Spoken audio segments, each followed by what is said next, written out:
This podcast contains spoilers, so listen at your own risk or call back after you've watched the movie. You know who you call. Leave a message. Maybe they'll call you back.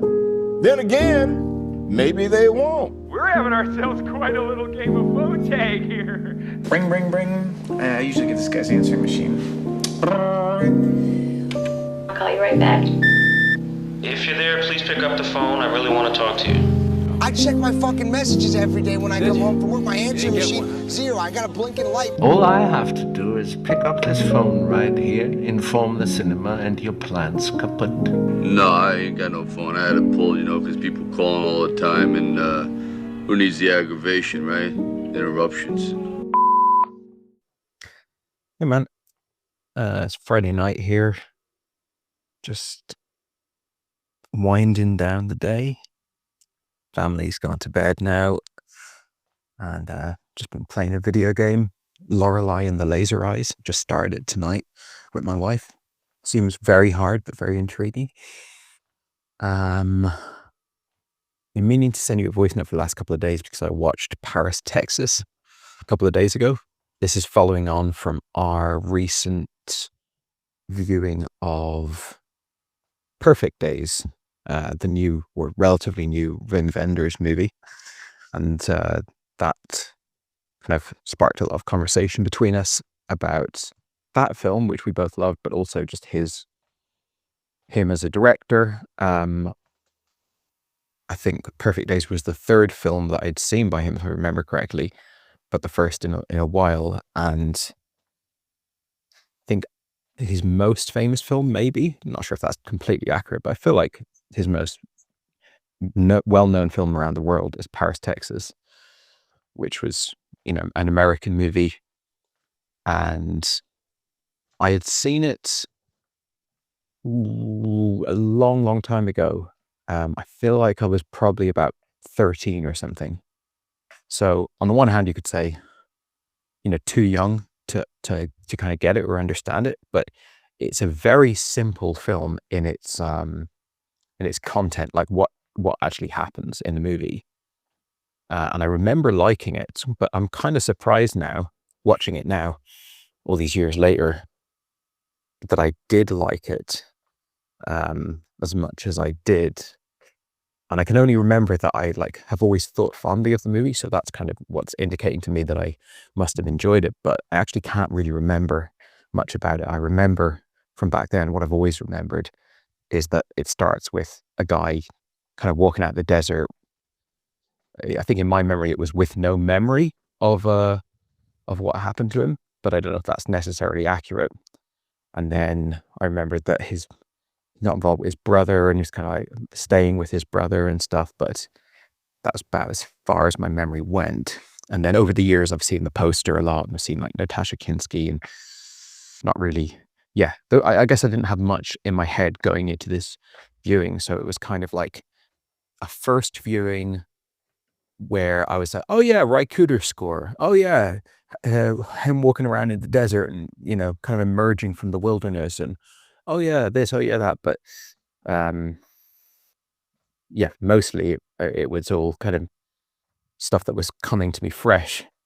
Now, I typically send you a voice note as soon as I've watched a film, kind of giving you my first impressions, like straight, fresh impressions. And I think that is good to get down because my memory's hopeless. So it kind of all dissolves over the following days. I watched this the other night, school night, and I would think I was exhausted by the end of the movie. Not necessarily because of the movie, but in fact, I watched it spread across 2 nights.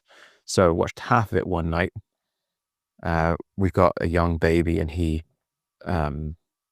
start crying after a couple of hours of being up there. So that's kind of closing time for my wife. So if we're watching a movie together, it's very unlikely we'll watch it all in one sitting. In fact, even getting it done in 2 sittings is not a guarantee, but in this case, we did. So when we finished the movie there the other night, I think I was just sort of too tired to send a voice note. And then the next night, I didn't either. And it's funny because when when I was sort of thinking about it back then, I was like, I should send Andrew a voice note because I'll probably forget a lot of stuff, like the smaller details, and I'm sure I have. But part of me thought, you know what, maybe it's not appropriate to send a voice note straight away on this movie, because with Perfect Days, which I think I did send you a voice note about immediately after watching it, but it really went up in my mind when I kind of marinated on it for a couple of days, and then, you know, talked to you about it, got your thoughts on it, reflected on it more, and it kind of grew and grew. And since we've had that conversation a month or so ago, it's probably gone up further in my head. And I think there's something about his films, at least the 3 that I've seen, that the atmosphere of the film extends into the coming days of your life. And so the experience of relating to the film, at least for me, is not contained in a 2-hour space. It's more contained over a 4-day or a week-long space. There's not that much that happens in Perfect Days. There's not that much that happens in Paris, Texas, but they kind of hit you with enough of a impression of a group of characters and a world that you can stay in it for a long period of time. I don't know if that makes any sense at all, but that's, after I watched it, I was like, I've got my thoughts on it now, but I also feel like I'm not done. I don't say I'm not done watching this film, but I'm kind of not done experiencing this film. And so, you know, I probably will think differently about it in a few days. And that has been the case. So just to kind of like dive into that and get a bit more specific. And I'll probably talk a lot about Perfect Days because I've obviously seen them both in fairly quick succession. And I've seen Paris, Texas now kind of because I loved Perfect Days. And when I watched Perfect Days, I thought a lot, about it as a film, kind of formally, and like what, how it's shot and how it's edited and the filmmaking decisions that went into it and the kind of tone that's created by the film. But I also thought a lot about the character himself, like almost as if he was a real person. Like, what's his moral compass? What's his philosophy? How does he respond to this? How do you respond? Like, how's he doing? Where does he come from? What's his, like, you know, I don't want to say you're judging him, but you are taking stock of him, right? Because there isn't a thriller plot there. There is just sort of a character study. And I really liked that guy in Perfect Days. I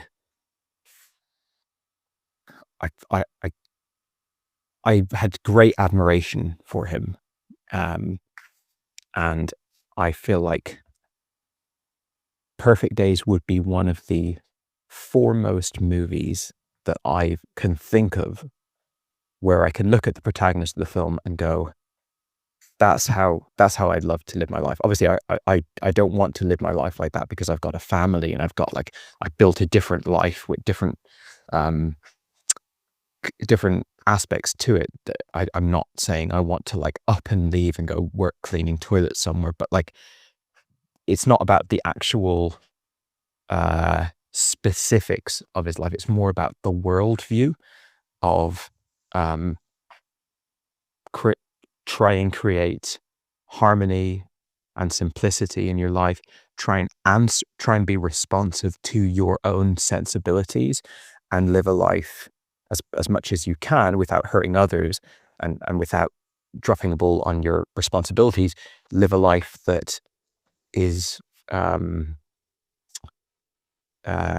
conscientious of your needs, your like what makes you comfortable. I think that you could say that's sort of a given. Of course, why would you not? Obviously, but if you think about it, most people live their life in a way that's more in it's more kind of acquiescing to what the status quo, like norms of how you should live your life are, I think.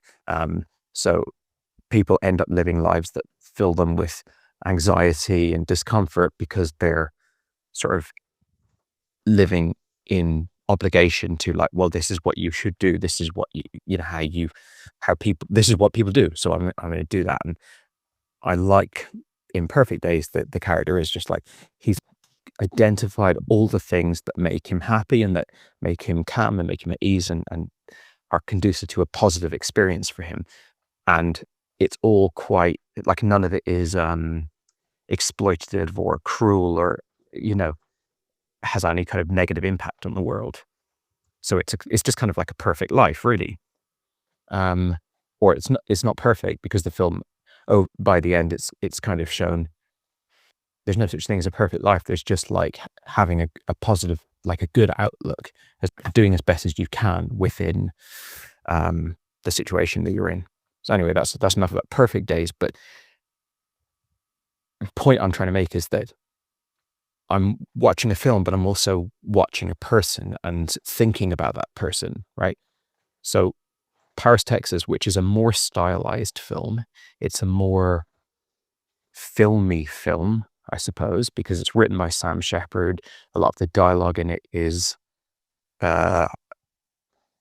somewhat stylized, and certainly the music and the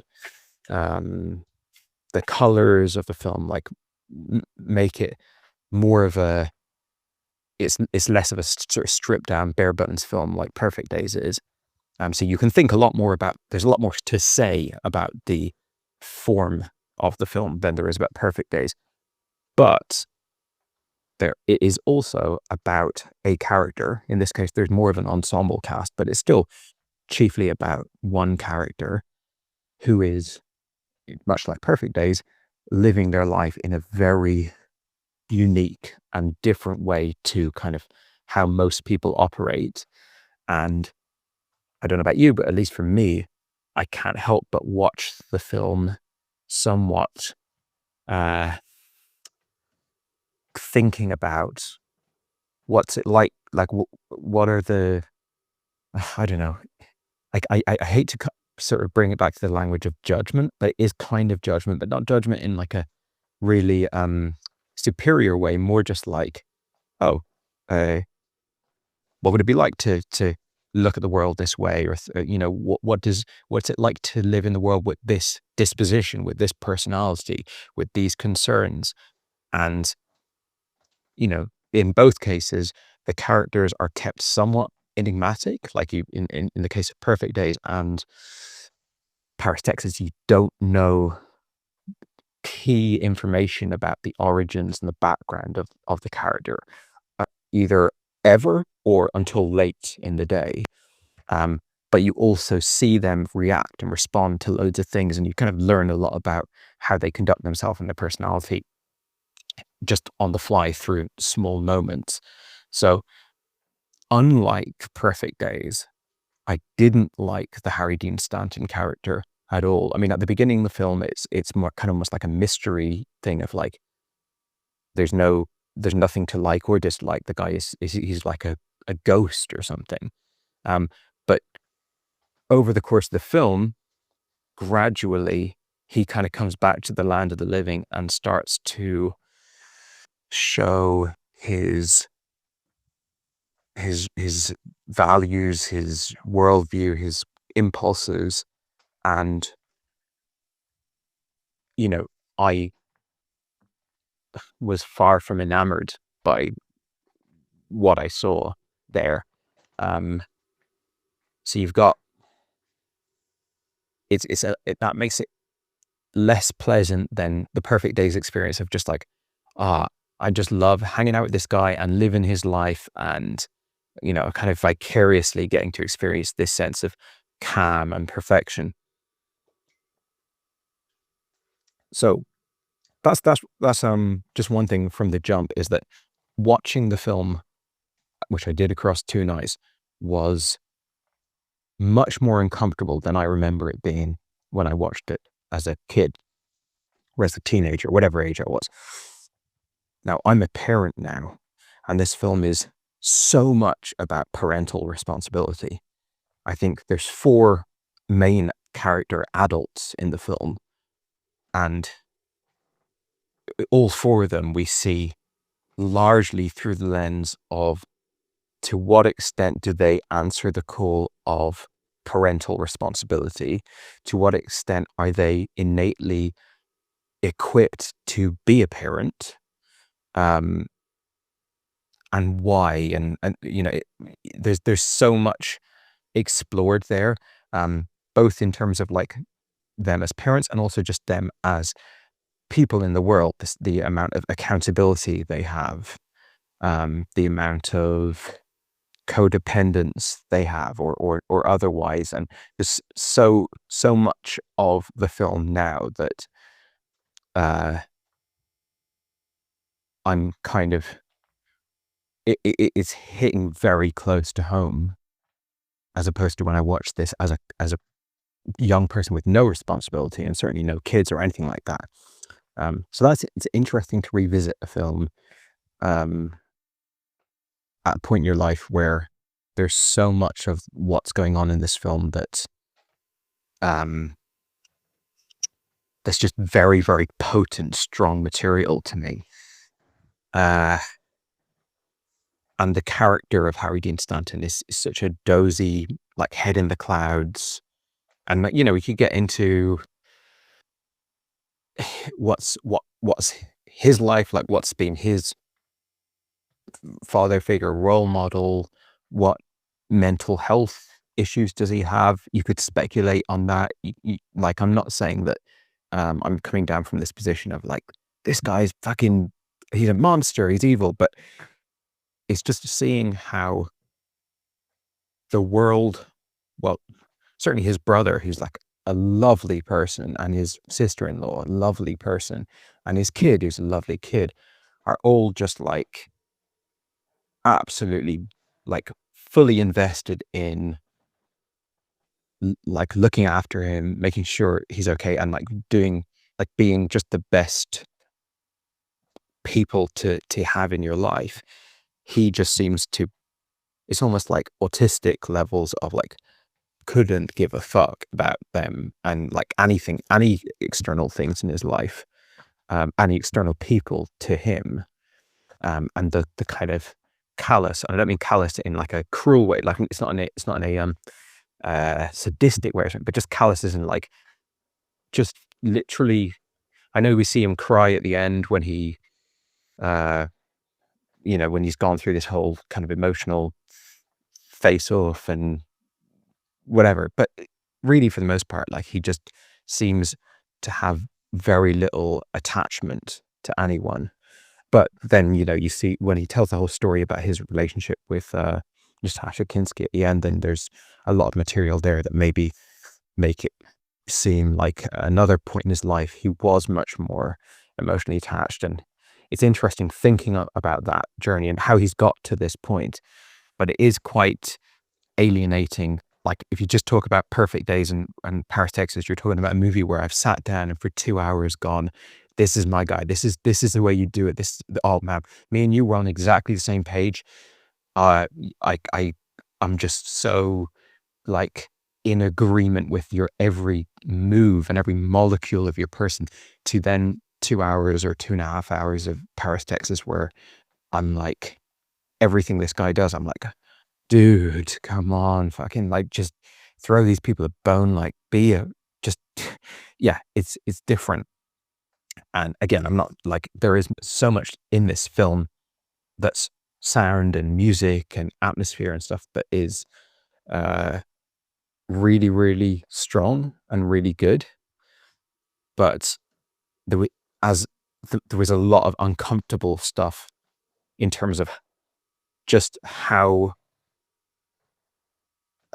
like that he's playing with these people's hearts almost. Anyway, I don't know if that made much sense, because I appreciate it's late at night, I'm kind of waffling, but I'm trying to on the fly sort of digest my experience with this film. I love a lot of the world that it conjures up. I've spent a lot of time. Well, I've spent some time in Texas.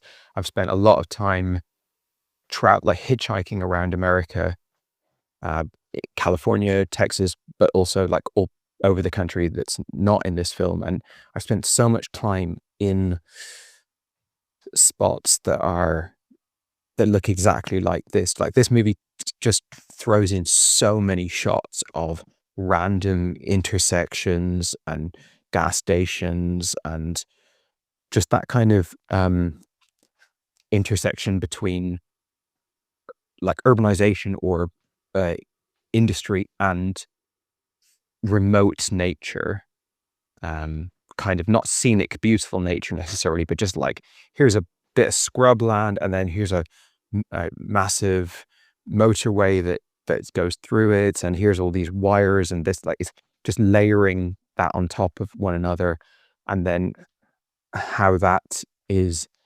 constantly by turns ugly and beautiful depending on the composition that's randomly created or the colors involved, but then also just like how it often just looks really horrible and an eyesore, and just that back and forth. I've always found that fascinating to see it in a movie. Like, I spent so much of my life, so much of my 20s looking at that around the world and in America, and I came to like find that sort of middle of nowhere, just driving down a motorway where like you'd never be in that spot were it not that it was like where cars go through to get from A to B. Is I really like that, and it's very evocative to me. And it's interesting watching a film by a European director, myself a European who's become enamored with America and enjoyed going to some of the places that this film is set. I kind of felt like, yes, this is a film that's like capturing a lot of that detail. So it's very atmospheric for me in that regard. Just on the European note, actually, before this goes to my head, there's two German actors in this film there's not many actors in the film. It's a very small cast. So two of the main actors, you could say, in terms of like the top 10 amount of lines in the movie, are the German doctor at the beginning and then Natasha Kinski at the end. And I think that at least in the script, before, Wim Wenders comes into the picture, I'm pretty sure both of those are supposed to be American characters. Natasha Kinski's doing an American accent, and quite well, I might add. So I think that is pretty much undisputedly supposed to be just an American girl with no German connection whatsoever. And she does well with the accent. It's not perfect on every single line, but it's enough that you could go, okay, this is a American character. But the German guy, the doctor at the beginning, so much of his lines of dialogue and so much of his turns of phrase, like the way he would say himself and stuff like that, is so colloquially American but his accent is so thick and so like abundantly German that it's weird. How do you interpret that character? Is this a American character that is being very poorly cast from an accent point of view, and they just didn't care? They're just like, fuck it, who cares? Like, I know it's a movie. He's an American. He's got a German accent. Go with it. Or is it supposed to be what would make more sense, I suppose, a German expat who is living and working in that location, and has been there immersed in that for so long that he's picked up all of these really specific regional turns of phrase. But it was interesting thing, because you see that a lot when a foreign director goes and makes movies in America. They often will bring some actors from their own country into the mix. I'm trying to keep drinking water because it's cold weather here. I feel like the first signs of a sore throat coming on. What else? I'm all over the place in this movie. I should mention that I like the film, and it was uncomfortable viewing, but I liked it by the end of it. And I went back and rewatched some of it as well. Because I feel like there's good long stretches in this movie where no important line of dialogue happens. And then in the here and there's like key lines of dialogue where you're like, okay, right, that's important. And I wanted to kind of straighten things out a bit in my head. And yeah, it's now, I would say, like a couple of days later, it's a film that I like quite a bit. I think it is a very respected film. Like, it's a very highly rated film. And I probably don't quite meet that level of adoration that it seems to kind of have from critics and film fans and stuff. I would say I probably prefer Perfect Days, which I don't think is nearly as highly rated a film. But yeah, it's a good movie. It's funny, you put me on to a movie recently called Real Life, which came out 5 years before this. So yeah, 5 years, it's basically the same time. They're both films set in, or like set to some extent in kind of suburban America. All the stuff that is in LA, or kind of the outskirts of LA in Paris, Texas, feel very much like that film, Real Life, made at the same time, including a lot of the same sort of scenery of like, okay, we've got like this is a big hillside that's 10 years ago had 2 houses on it. Now it's got 200 houses on it, but it's still got bits of nature, and there's a motorway here, and just kind of that collage of urbanization and remoteness. And also just like, I guess, the fashion and the school life and how houses were and stuff like that. So I think that is interesting to kind of see that twice in quick succession. I'd forgotten how old this film was.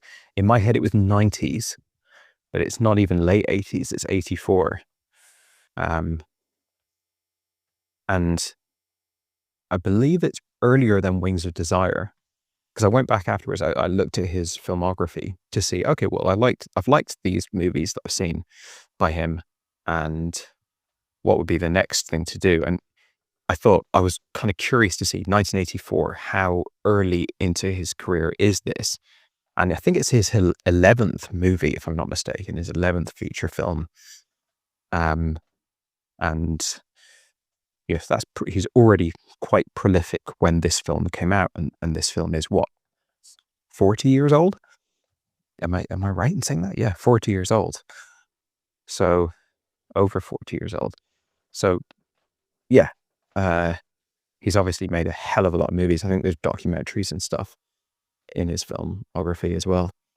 And seems to be quite a few kind of mystery and crime type movies in his early work as well. So that could be interesting to explore. The 3 films that I've seen by him, you could say, and this is a little bit of a forced comparison, but it is accurate. You say are all like feature like interesting characters who are like very distinct from the society, or from like the rest of the characters in the movie. Like they're just like they're a world unto themselves, negotiating and navigating their way through urban landscapes. We see Harry Dean Stanton like walking around LA, which is already like a kind of a weird thing. Nobody walks there. And so he's walking in spaces where you don't walk. We see that in the desert as well at the beginning, but even when he gets into the city, there's a lot of just him walking through places that, like, it's almost surprising to even build a pavement there for how few people would ever walk through that. And it's like almost like turning the city into like something that you kind of journey through. And in Perfect Days, he doesn't walk, but he's, for starters, journeying through the city nonstop all the time. And we see him, on his bicycle, but he's prominently in that tiny little van, which even if you're filming a helicopter shot from miles away, you can spot his little vehicle going through, and it feels like he's on his own little journey through the city. And then Wings of Desire, I won't go in detail on, because I think you haven't seen it, but you'll see when you watch it that it is a character moving around a city that is very different from the other characters, and kind of physically interacting with the city in a different way, and finding themselves in quite like striking, unusual places. So I don't know if that's just those three films, but it didn't feel completely coincidental. It felt like in those three films, he's interested in just like watching someone move around, and kind of, when you slow things down, I'd say that Paris, Texas is quite a slow movie. When you slow things down and you just have like a character kind of just moving around and interacting with people and places and things, you can actually get quite a lot of information out of that, and it can actually be very engaging. Every time Harry Dean Stanton is given an opportunity to kind of like make a decision or respond to something, and he's such a good actor and so good in this movie, you get either reinforcement or a deepening of his character and who he is, and like a really heavy plot would kind of get in the way of that. And it's interesting because Perfect Days doesn't ever, I know I said I was going to stop talking about Perfect Days, but I kind of can't stop myself. Perfect Days doesn't ever really give you much of a plot. Yes, it has its little kind of stories, little vignettes that happen, whether it's the niece coming to stay with him or whatever, but really it's not like there's no bigger overarching plot to the movie, whereas this starts off almost like a mystery movie. Like, what's this guy? Where's he come from? Who is he? What's his background? Oh, this guy's said that it's his brother, but what happened to him? And you build up that curiosity, and there's a certain point in the movie where my wife said to me, like, are they ever going to fucking tell us what happened to him? And I was like, I couldn't remember. And I said to her, I feel like either they won't tell us or it won't be satisfying at all when they tell us, because it's not that kind of that's not the point of the movie, really. It's more just like, what's he like now, rather than like, why is he like that or what happened to him? And lo and behold, at the end of the movie, you do actually get like about like a 10-15 minute monologue that doesn't tell you what he's been doing for the last 4 years, but it does sort of tell you what kind of cast him out on his journey. And that is interesting, but for up until that point, there's this interesting or frustrating or interesting, or however you would put it, kind of interplay between like the tension of what's going on? Why is he, why did he walk off into the desert, and why has he been missing for the past 4 years, and why is he like he is and everything? And then the sort of, it's not about that. It's just like a character drama. And it's sometimes hard to resolve keeping those two things in your head as an audience member, because you're like, should I just be like, Perfect Days, just fully relaxed, living in the moment, not thinking about anything other than the way that he's interacting with this kid or whatever? Or am I still kind of like trying to work it out? Like, am I waiting for answers and stuff like that? So I wasn't always like completely happy holding those two viewing experiences in my head at the same time. But anyway, that's just one thing that kind of is a characteristic of this film for me. When we do get it, for starters, it's well done in just a filmmaking level of like the whole conceit of he's tracked her down, but he's not telling her who he is, and he kind of tests her beforehand because he's still got like a bit of that old jealousy over like his possessiveness of her, and then he decides he's got to do what he's got to do, which obviously what he decides he has to do at any given moment is like bizarre and otherworldly, really, and very hard to well, at least for me, very hard to empathize with. But he is obviously he's made his decision about how he wants to do this handover of this son. So he fucking never even seems to have wanted, and when the son is like, "Can I come with you today?" So he's like, "Yeah, sure, hop in." Like, it's just so fucking indifferent. But anyway, he's got in his mind at one point that he broke up the family and he needs to bring the son back to this young woman who also doesn't seem to have wanted the son particularly. But anyway, that just on a filmmaking level, like I said, is like, it's a great setup, and it's great the way they can have a conversation first where it's like he's not ready to do that, and he's just kind of like first blush or interacting with her, and then another conversation where he's having the Pacific Bank canneling, start delivering it, would see her great performance, and she delivered great from poet, but cover with the third act that she in, where you see her like staying dawn on her, and then when she sat for the game and the light happens. So, it's great. It's fantastic stuff on a filmmaking level. It's, and again, I hate to like force a film through the prison of like judging the character or they're a good person or whatever, but this guy, man, what a character. So when they got together, she probably 17, 16, something like that. And he's, I don't know, 60, mid 50s, something like that.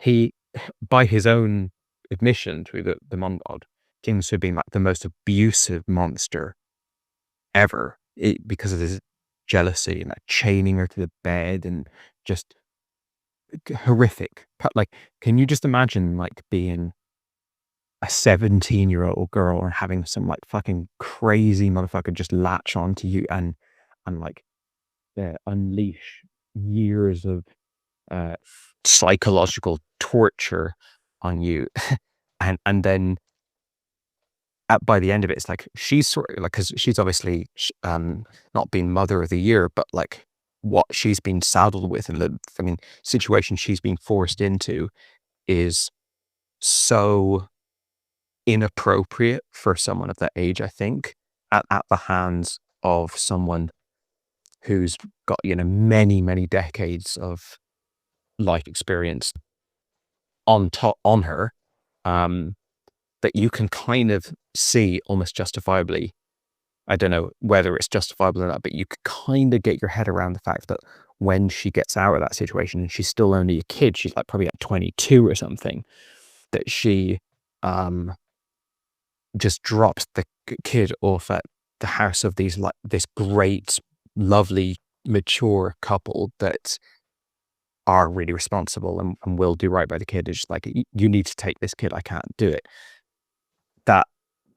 That's her sin. And so, well, there's another sin we'll get into in a second, but that's her primary thing that you could be critical of her in the movie. Whereas him, it's like, where do you even fucking begin with this guy? But I also appreciate that like different people can just do and deliver different things in life, and it's, never judge someone until you walk them on their shoes. And he seems to be on some weird journey of atonement, kind of. Anyway, the other thing that she does she try and murder him by burning him alive. He is so matter-of-factly the way he describes that thing. And I went to sleep, and I dreamt about this. And when I awoke, my body was burning, and I looked through the blue flames, and I ran from the flames. And it's like, are you Jesus? I don't know if you're speaking figuratively or if, I don't think you're speaking figuratively. I think this girl, and this is almost justifiable, but I think she literally burnt down the caravan that they were living in, the trailer, to kill him. She didn't even want the kid. And then he ran out of the trailer, but just kept running for 4 days until he couldn't see any signs of human life anymore, and then just got lost in the Mexican wilderness, and who knows what he was up to and why he's back. But it's a brilliant, it's both brilliant and crazy, that sort of info dump at the end of the movie where we get some very like relatable stuff where you're going, oh yeah, okay, like this is like kitchen sink drama, and I get like, I can see that you're talking about like you hooked up with this young girl and you were really jealous and possessive, and then she got pregnant and you realized, oh, she wants to have my baby, so I fully trust her and I love her more than anything, but she now is getting angry at me, and then I'm going back on the drink, and it's all like quite normal. I don't want to say normal, but it's, you know, it's stuff where you can go, oh yeah, that tracks, whatever. But then it's like, and then she tried to murder me, so I ran out of the trailer, and I basically kept going for 4 years until I was essentially mute and no contact with anyone. And like, it takes a quick turn into like, okay, you've gone off the reservation here. But I also like that ending of the movie, like that final sequence. There's so many bits with the fucking kid where he's like, I'm just like, Jesus, this kid is going to get lost in Houston, and is he even going to notice? Like, leaving the kid outside that peep show place and falling asleep while the kid's off on the other side of this gas station. Like, he's got no way of getting that kid back or whatever. He drives off to Texas with the kid without even telling who are essentially the kid's parents, like almost primary parents in the world. Yeah, there's just so many times where I'm looking at this guy and I'm going like, Jesus Christ, what a terrible misfortune to be the brother or son or wife of this guy, because he's just so undependable and so just on his own planet. But yeah, I don't know. So I'm trying to think like what else I can say about this movie, because I liked it. I like the music. It's continued to whet my appetite to explore more of his work. I might be starting from a bad place in the sense of I've seen maybe his 3 most acclaimed movies, but there are other films of his that are acclaimed, maybe not as like widely seen. So there's probably a few that are also kind of essential viewing. I think it's cool that they took a young actress who was like the daughter of a famous actor, and she really delivered in the movie, because sometimes that can be like, oh, this person's got in because of their kind of, they kind of had a head start in the industry. They're already sort of a name from just like because of their parents and being put in the movie, and then they're like the weaklings. And I think if she hadn't been really good in the movie, the whole ending would have kind of collapsed a bit and fell down, but she completely holds her own in the scene with Harry Dean Stanton. It's nice to see, and I have seen this film before, but it's nice to see a Harry Dean Stanton starring role, because obviously we've mainly seen him over the years in supporting roles. The final movie he did, I think it was called Lucky, and it was released in maybe 2020 or something. That was absolutely brilliant. I really, really loved that film. He was fantastic in it, but the whole film is just amazing. And that's a film that stars him as well. So it's funny that like he's got this movie from the 80s that's very iconic and famous that stars him, and then he's got his final film that stars him, and then I'm sure he has a few others, but those are the only ones I've seen. Almost everything else is just like famous supporting character actor type guy. So yeah, always appreciate a movie that puts the spotlight on someone who's usually a character actor. I like the brother. I as I was watching the film, I was like, oh, this guy, I love this guy. I don't know his name, but I love this guy. He's in everything. He's one of these guys that just pops up in every movie. And then afterwards, I was looking him up on IMDb, and I was like, actually, I've barely ever seen him in any movies.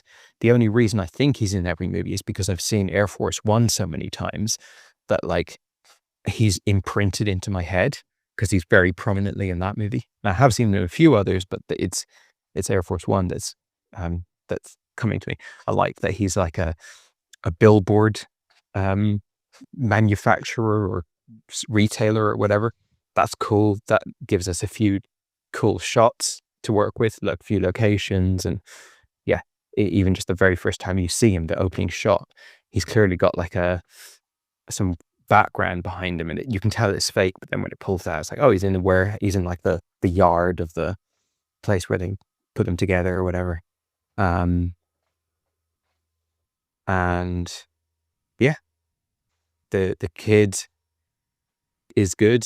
I don't know, with these child actors, you never know how much is acting and how much is just the kid kind of being themselves. But there was definitely a few scenes where that had to have been sort of pre-planned and sort of acted, quote unquote, by the kid, where he didn't drop the ball. Thank God the fucking girl remembered the hotel number and shows up at the end, because Harry's happy to just leave that kid in some hotel and drive off into the sunset without any certainty that they'll actually connect. But yeah, guess that kid's off to a happy life with his mother now. I liked the detective little moment of the film where they're like, okay, so she always makes a payment once a month and it's from this location. Of course, classic dozy Harry Dean Stanton character, like they've only got one time a month where they can do this, but he still just falls asleep and almost screws it up. And anyway, I like that it was kind of film noir. You can imagine Humphrey Bogart, like we're going to show you the whole thing in full detail, the location where we have to spot them, how long that takes, how hard it is to track them. Then you think they've gone into this building, you have to go down, explore upstairs, you're not allowed into that room. Like I like that kind of moment by moment, showing you the boots on the ground mechanics of detection, essentially, and tracking and uncovering and stuff like that. That was cool. And I liked seeing all of the old period interior design, like the house they have. It's clearly like a sort of like yuppie house in LA at that time. The kids got the Star Wars bed sheets. This would be like 2 years after Return of the Jedi came out, and you know, obviously all the fashion and yeah, just a lot of and that opening first act of the movie where the brother goes and collects him and they have to go back, but he doesn't want to take a plane. They want to get the same car as before, and it's a lot of like, we're not cutting things out. We're just sort of we're going in. We're showing you all the stuff that normally wouldn't remotely make it into a movie. Just every turn they have to make, and the brother wakes up.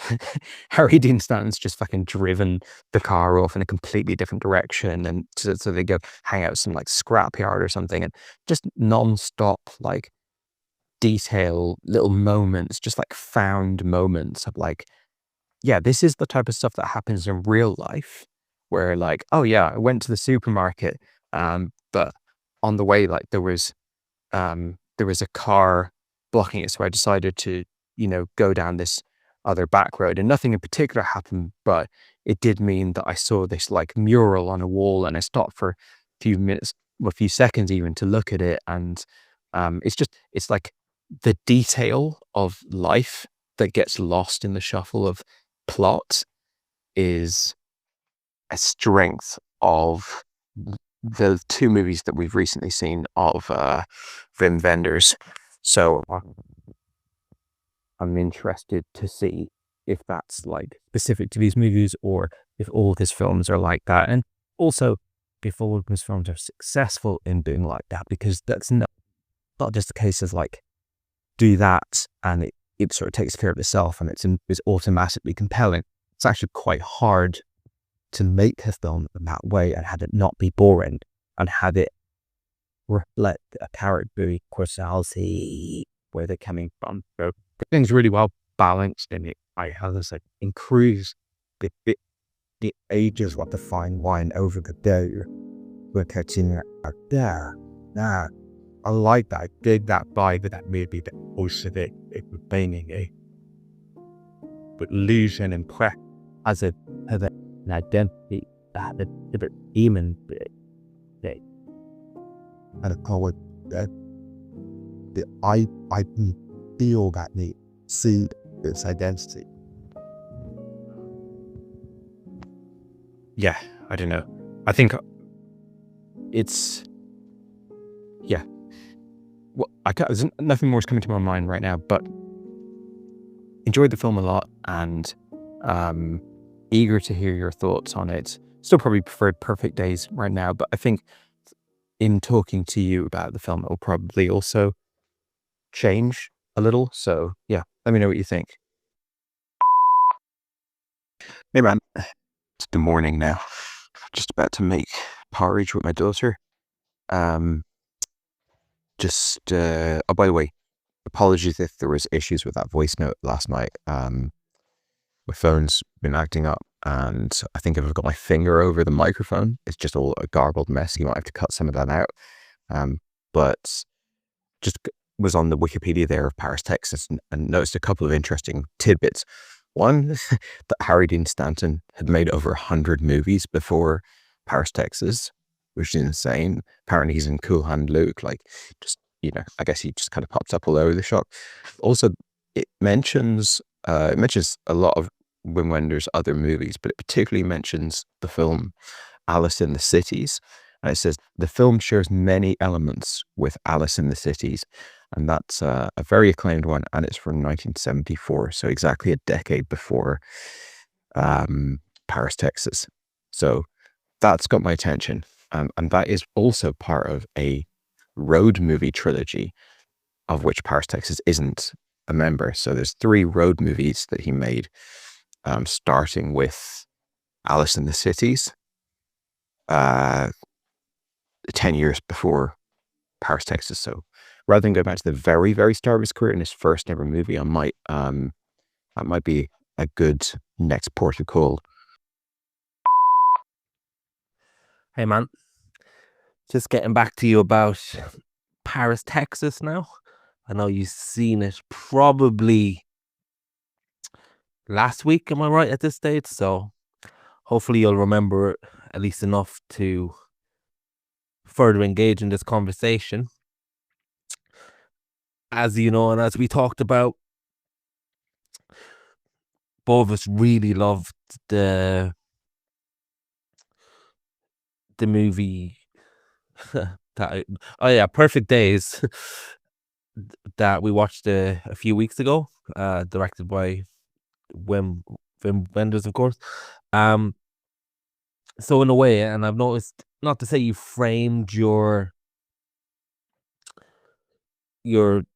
talking of Paris, Texas around Perfect Days, but at the same time, it's almost impossible not to contrast and compare and engage with both the style and the characters themselves with that fresh in your mind. It probably is something that wouldn't be there had I seen Perfect Days a few years ago, or vice versa, but here we are.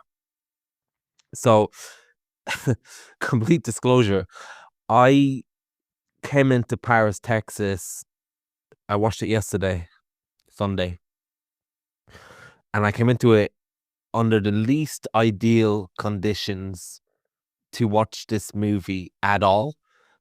So in a way, with this voice note, I might end up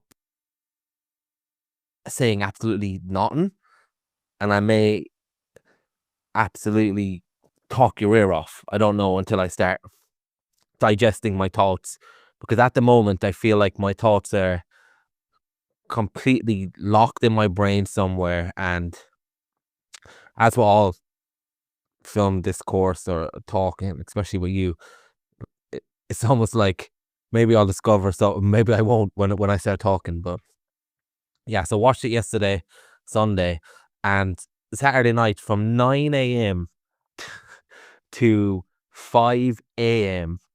I watched about 10 episodes of The Traitors, show you put me onto. So not only was I zoned out on absolute trash, like that cheap gratification of trash TV, one of the good things about it, I also woke up early on Sunday and my brain isn't sharp, and it's probably the type of time to put on a genre movie, like a real, like I watched Armageddon the previous Sunday. My brain is at Armageddon level of sharpness and analysis, and that's not a knock on Armageddon because I loved it, but probably feel like I won't be able to do Paris, Texas justice. And maybe if I watched it under different circumstances, I wouldn't have struggled with it a lot. In many ways, like you said, at the center of this is a very simple story. And I think there's a lot going on, and there's a lot of things that aren't simple in terms of the iconography, in terms of the themes, in terms of almost the dreamlike way of, I don't know, this movie, and it might have been that I needed to sleep, but there's a certain dreamscape tint to this movie that I couldn't really get out of my head. And I feel like there's enough evidence that the characters kind of have that as well. I'll try and expand on that while my cat meows her head off. So yeah, opening scene I found very good. I think if you're a screenwriter and you're starting with a man walking in the middle of nowhere, who is he? Where is he going? And what exactly is his story? I don't think you can get more of an intriguing and inquisitive start to that movie. And you mentioned that your wife was asking, "Oh, we ever gonna get to fucking know about this guy?" And of course, like you said, we do. But I feel like how we're presented with the character played by Henry Dean Stanton to begin with, it's almost a visual in a way of his psyche, which we don't get a lot of, obviously, in terms of why he does what he does and his thoughts per se. He's very much someone who almost is like a fucking lemon at times early on in the movie when he just keeps on walking, and certainly when we first meet him. But at the same time, I feel like we get a visual depiction of his mind to begin with. He's at a place that doesn't really exist. Of course, it really does exist, but you know, these kind of highways that lead to somewhere. Once you put a road through a stretch of land, it almost destroys the nature of it, and it almost destroys the purpose that could ever be found in that location, because now there's a road through this terrain, and that point only exists to get you from point A and to B.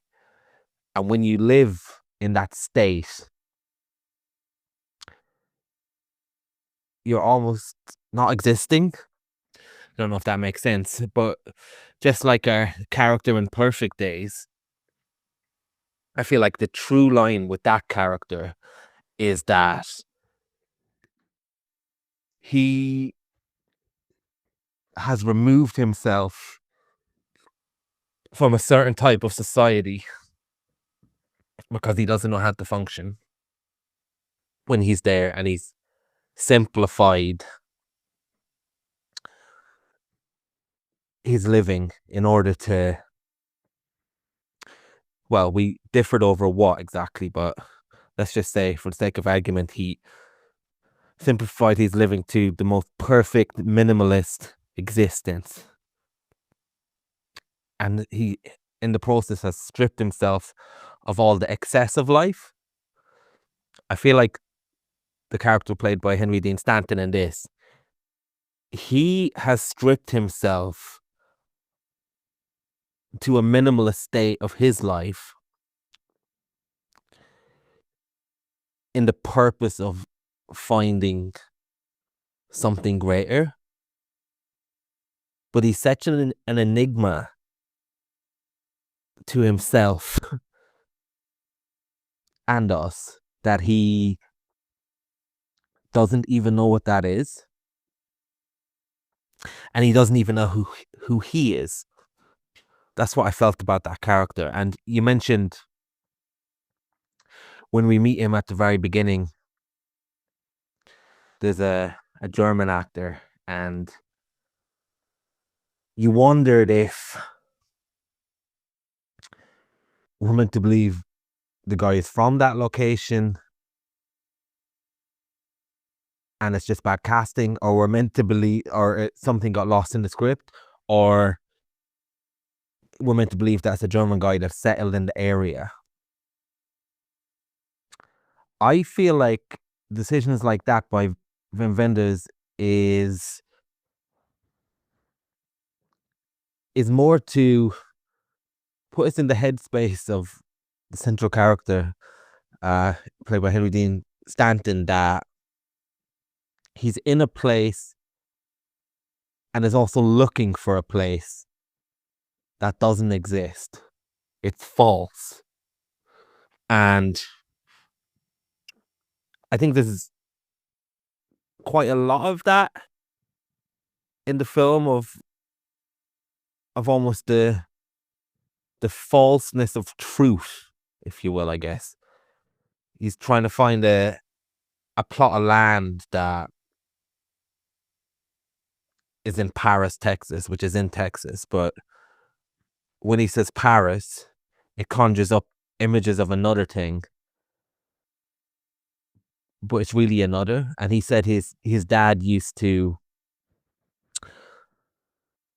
say he's going to Paris or whatever, and then pause, and then say Texas.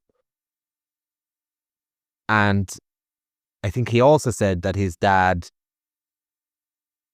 I can't remember if I'm right now, so feel free to correct me. I feel like he also said that his dad used to say somebody was it his mother or something, or someone that was French so much that then everyone thought he was French. I think it was something like that. So there's very much all that kind of underpinning to the movie. Now, for me, I think the movie was quite a hard slog. Would have it been on another day a hard slog? I don't think so necessarily, although it could have been. I'll have to see.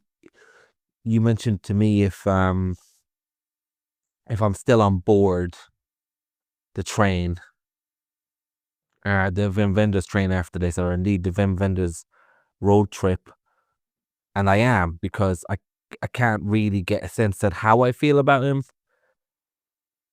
as a director fully after this, because I felt quite lost, and I didn't watch it under ideal circumstances, like I said. But what I will say is,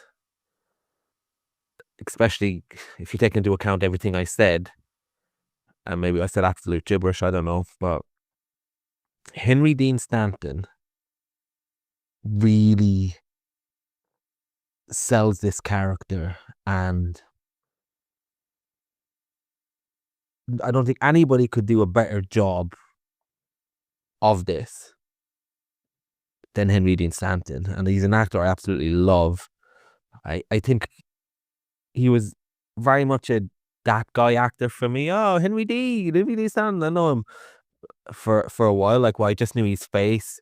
He used to show up in Cool Hand Luke, and he said he had 100 movies before this. Or did you? Or overall, I can't remember what you said, but he's always the guy that showed up that I really enjoyed his performances. But it wasn't until Big Love, that TV show, which is just really gives him, he's such a character actor. And sometimes you get character actors on TV shows like James Gandolfini in The Sopranos and watching again. You get a guy that's been around. He's been doing fantastic character work in smaller roles, and then you get them prominently on a TV series and they actually kill it. And when Henry Dean Stanton showed up on Big Love, that sealed the deal of how much I loved him as an actor. And then I set out to find a lot of his movies after that. And funny enough, I watched, what was the movie? Escape from New York Friday night. And he shows up in that as well. And it would have been about the same time, I think 2 years before this. And he's really good as well. And the very little that he has to do, he just always adds to a movie. And Lucky, again, which almost seems like a companion piece to this movie in a way. In terms of the character, you probably could imagine that Henry Dean Stanton would, his character in this, whatever his name, Travis Henderson, might end up in a situation like the character in Lucky. But anyway, in this, you mentioned that you found the character very unlikable, and obviously not as a judgment, but just by the end of it, certainly unlikable, but just in terms of his decisions and how he treated people and his demeanor. I felt the same, and I feel like it's a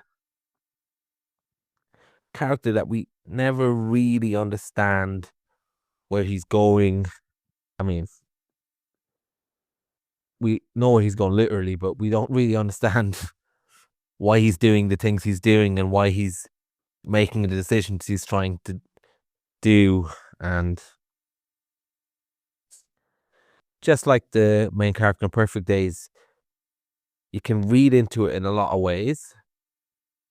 But I feel like Henry Dean Stanton does just such a good job of nailing that character that you might see in real life in a pub or at a bus station, and you wouldn't particularly think these people are crazy, but it's almost like they're having a one-man internal monologue about their life. They aren't really showing it in an emotional way, but occasionally you'll just see a smile across their face, or a smirk, or it's like a tear in their eye, and it's just a glimpse into the vortex of their impenetrable soul or something like that. You're never going to get emotional intelligence from people like this, and you're never really going to get to the bottom of that person. And that is a really hard performance to convey, because you don't get the big moments and you don't like them enough to admire their actions. Like in Perfect Days, we're getting even less, but there's something really pure about their actions in that movie, the main character. So because we're on board with his actions, we can glean into the guy, even though we're not really getting anything in terms of emotions other than that final scene that we disagreed on. But in this, it's because we're not on board with the guy. He's pretty much deplorable in many ways. Once we find out what he did, obviously we don't know that for much of it, but we do know that he abandoned his son and he doesn't really have any regard. Like you said, he's almost autistic in his singular decision making moment to moment, and it's very hard to get on board with that. Yeah, I had the same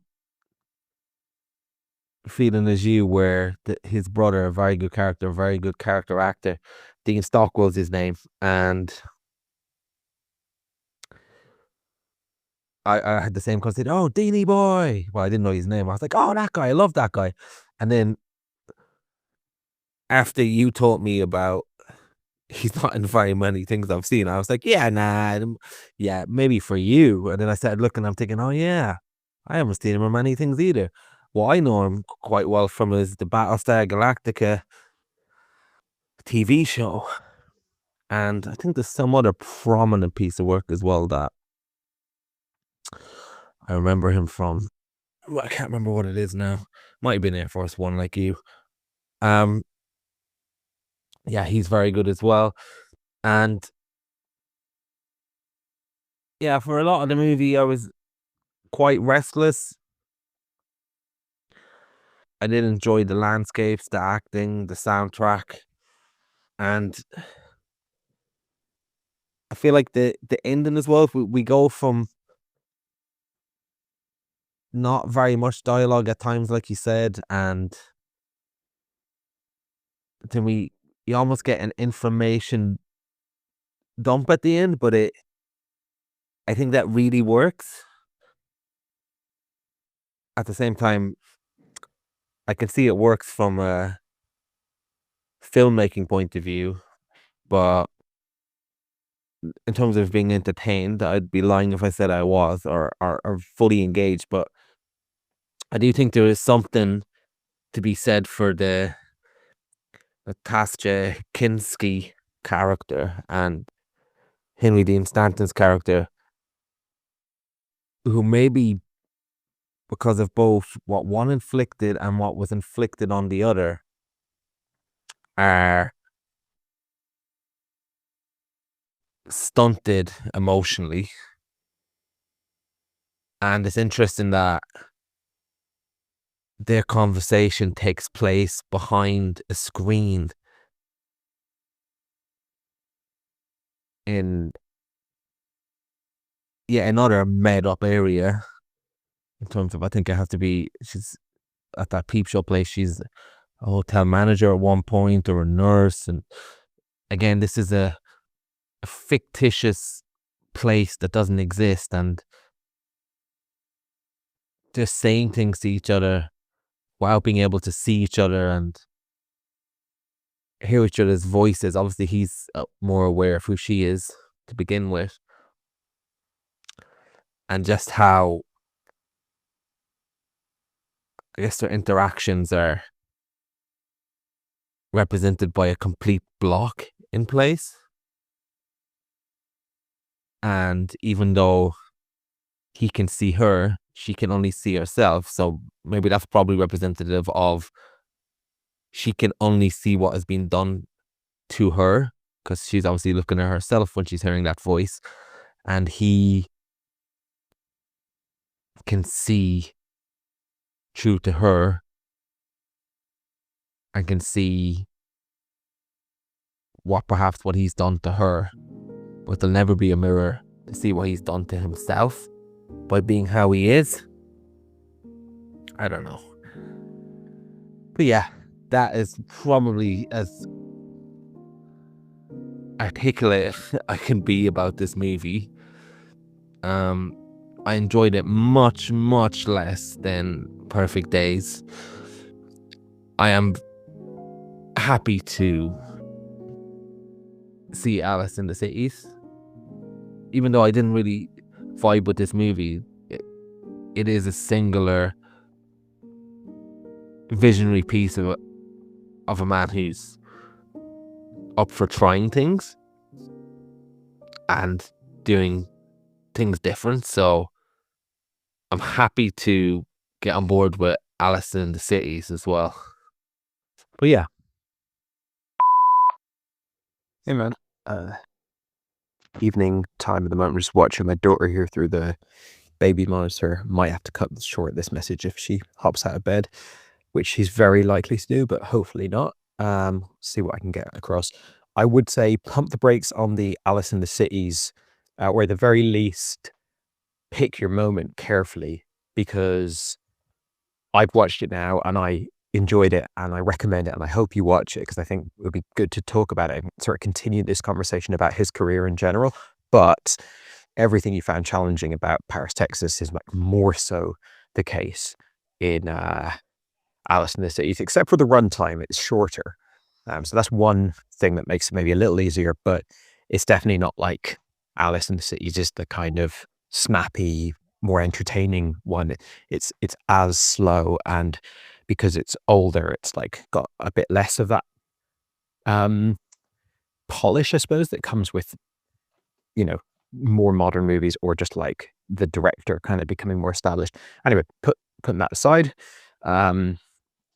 really interesting to hear your thoughts on the movie. It's been a while since I've seen it, and I've seen one or two movies since then, so I'm going back a little bit into my thoughts, but certainly agree with pretty much everything you said, even though we had different experiences with it. Like when I watched Perfect Days, and this is over a month ago, at the first 5-10 minutes, maybe 15 minutes even, I'm not sure, there's a certain amount of time where I was a bit restless and I was like, okay, what are we doing here? What's the point of this? Once it clicked, which was fairly early on, it was a perfect marriage between the mood I was in, the time and space I had. Like I didn't have to get up early the next day. I had no interruptions. It was me late at night. I was wide awake.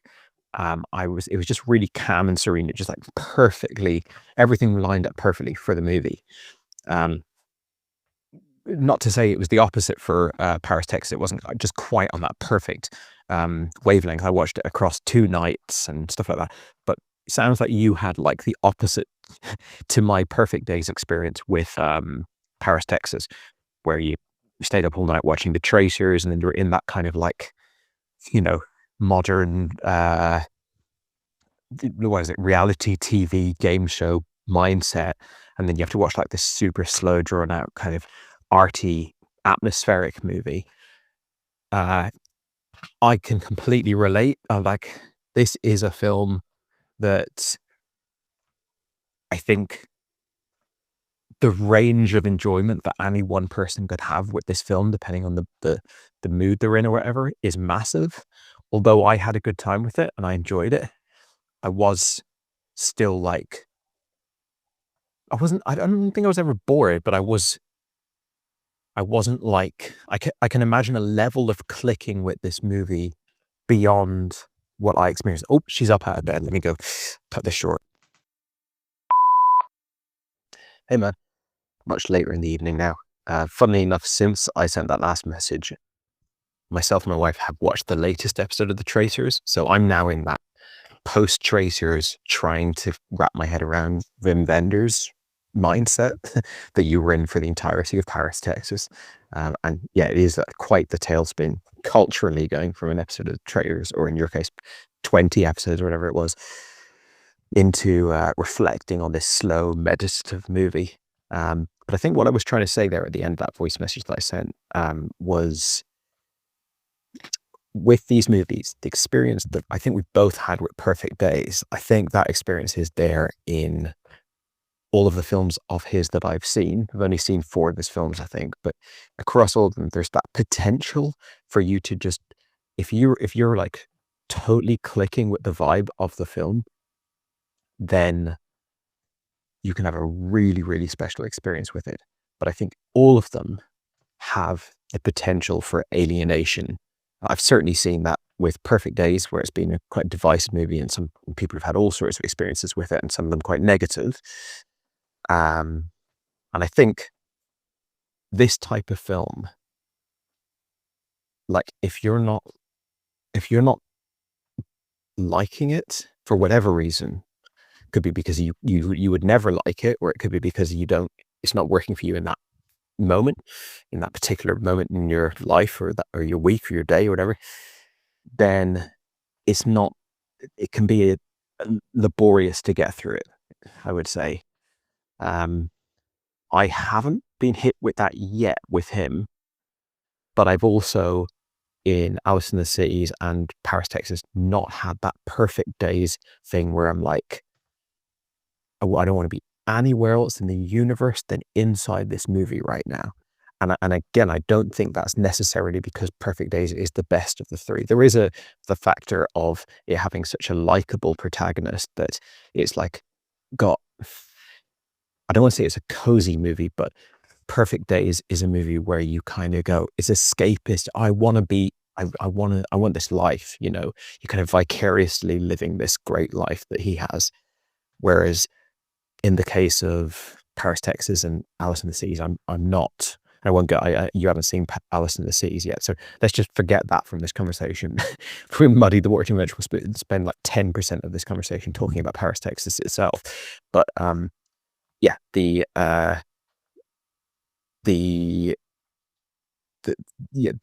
protagonists in the other movies they keep you at arm's length from fully like feeling like you're them, because you wouldn't make those decisions and you wouldn't interact with people in those ways and stuff like that. So it's a bit different. But anyway, the more I think about the movie, the more I like it. The more I hear you talk about it, the more I like it. Like it's a movie, and I think that's a mark of a good movie. It's not an essential component of a good movie, but it definitely is something that indicates positively about a film when someone else starts talking about the film, and every time they say something, everything they reference, every bit that they remind you of, you have a fondness when that is brought up. They talk about this, that, and the other, and you go, yeah, that was good. Oh, I liked that. Oh yeah, I forgot about that. That was really cool. And oh yeah, I remember I felt that way too. And you know, it definitely benefits from getting to watch it with a friend and kind of digest it afterwards. Just some of the other points, I can't remember if I mentioned in that voice note or if I've kind of responded to your description of Harry Dean Stanton's performance. But yeah, I think you've put it really well. It's such a unique performance. I can't imagine anyone else playing it. It's astoundingly good acting. Like for the first probably at least quarter of the movie, he more or less doesn't utter a word. He might be a third of the movie before he becomes more verbose, and it's not just like one or two occasional words. Yet he has to do a hell of a lot of interaction, like basically dialogue scenes. Right from the beginning of the movie, he's thrust into the midst of what can only be called dialogue scenes, because it's someone asking him questions, saying things to him, talking to him, full-blown conversation interactions, and all he's got is just like a slight tilt of his head or a altering of the direction of his eyes, and he's just like fully delivering like a responsive, reactive acting performance. It's amazing to watch. And as much as I'm a fan of him as a character actor, you talked about like Gandolfini and all these people who were like in small roles, but you never would think that they have that ability to just be like the best in the business, like leading man or leading woman. Yeah, he really smashes it here. And it's amazing how old he is in this movie, yet he's still acting in the 2020s. Well, he's dead now, but he made it into the 2020s as an actor. I like what you said about the false places, and that's something like Perfect Days feels very real. Every place in it, to my recollection, feels real. Now, the protagonist's experience navigating the city, living in the city, interacting with that world is very unique and very different from the way pretty much everyone else in that city is living there and walking around it and stuff. So you could say that there's a sort of magical realism, slight hue on everything, but it's not, it's like, 1%. Whereas I agree, in Paris, Texas, is pushed a bit more into like a more surreal thing. As you said, like when he tracks down the girl, like of course she's in a very, very unique, both visually and conceptually, job. It's not that she's just like a stripper or something like this. It pushed further and further into like almost David Lynch kind of territory. They like Paris, Texas, the title of the movie, the concept of Paris, Texas, the buying the plot of land where he was conceived, the walking along the train tracks, walking out into like, as he testifies, ran into the desert until I couldn't see the signs of human life anymore, or like it feels like he is very much living and existing in a parallel universe to ours. And you said that there's kind of a dream tint to the movie. I think this also is reflected in the cinematography. There's so many beautiful shots that like toe that line between this could be from a documentary to this doesn't even feel like our world, like lots of driving shots and stuff. Even the final shot, I believe it's the final shot of the movie, where it's just him driving off. No, I wouldn't say into the sunset, because I think it's in full darkness, and he's been crying. You can see his cheek is wet, and it feels like he might as well be on a spaceship at that point. He's just so removed from kind of the sort of natural conditions of being a human in America at that time or whatever. So yeah, I'm now kind of my head's swimming between the three Wim Wenders movies that I've seen in the past month, and I'm finding it difficult to like just kind of laser focus in on Paris, Texas.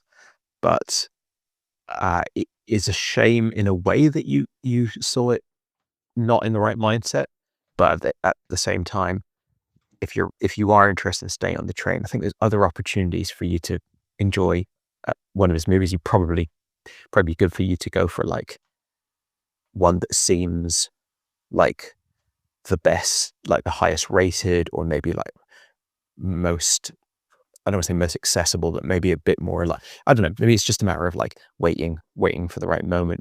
But I do think that there's a lot there, and considering I saw Paris, Texas first, like, I don't know, over 30 years ago. Would it have been over 30 years ago? It couldn't be that long. Over 20 years ago. And so I've really been conscious of him as a director for that long, but it's taken until now, and it's taken until you convincing me to watch Perfect Days for me to really kind of go, okay, now I'm like sort of taking this body of work on a bit more seriously. It's too prolific for me to think that I'll actually work through it all, but still feel like, I'm having some fun, and I'm seeing some really good stuff. And it's just, one of the endless reminders that I get of how many like really substantial filmmakers are out there that I kind of know. I know their name. I might have seen a couple of movies. I might, I might have some general idea that's kind of given me enough feeling to sort of go, I don't need to be like, it's not a complete mystery to me. So I don't feel like the curiosity anymore of like, what is this? I want to check it out. But that actually, I could really benefit from like reckoning with their career. So yeah, pretty good stuff. Your mailbox is full. Please delete new or stored messages which you no longer need so that new messages may be received.